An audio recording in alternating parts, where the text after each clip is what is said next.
think it's an involuntary contraction of, I guess, the diaphragm, I suppose. I think it's when the food comes up from your stomach, but the flap at the top of your throat stops it. When your diaphragm spasms. I could be wrong when I say this, so I think it's a fart from the mouth.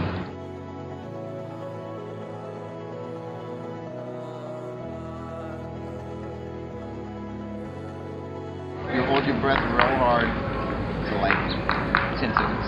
I tell someone, hey, if I can hiccup again, you gotta give me $5. And then when you focus on it like that, they just go away. It works.